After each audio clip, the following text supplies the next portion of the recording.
Several years into our relationship, we had been sharing what we had learned with people, and we had people in our living room, 6 couples in our living room, and we began to take a look at the whole question of, do we want to take our lives more out into the public? Do we want to share with more people? And about that time, Oprah called. And that was, if you want to get scared, get a call like that. And so one thing that happened, though, actually there were 2 taboos that we kind of broke through on the show that kind of let us know that we could be out in the world and have a good time being on television shows and that kind of thing. We didn't have to kind of be different from who we are. And what happened was the producer right before the show came up and said, okay, which one of you is the talker?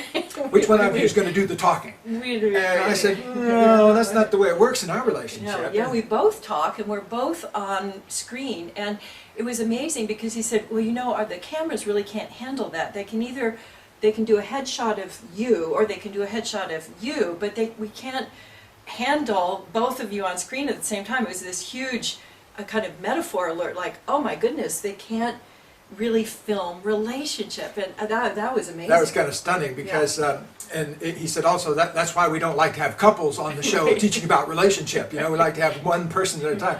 Well, the other reason was that they'd have many experiences where they'd have couples come on and they'd end up getting in a hassle on live television, or in the green room, and then they'd lose one of them. And so the first big taboo, we said, look, do what you need to do, but we're both the talkers, and so you get us there, okay? And they were kind enough to resculpture their machinery there to make that happen.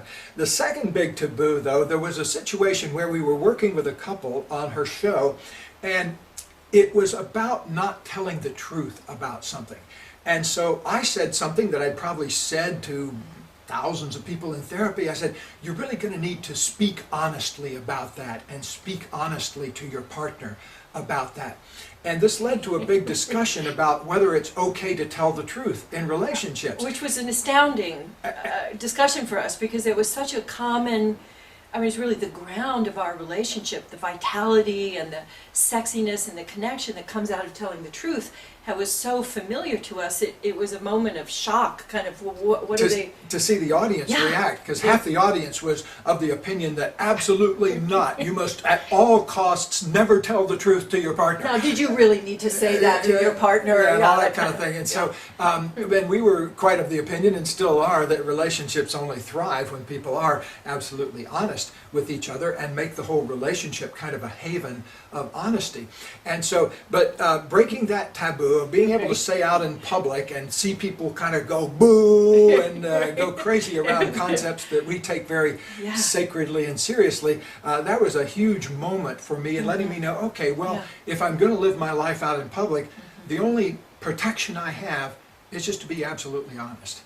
And from that day forth, I've never felt a second of anxiety on any of those shows or anything like that. Yeah, because when you tell the truth, there's really nothing to worry about, and you don't have to remember anything. And it allowed us to really stay vital, alive, and in our relationship, even though we were living it in public.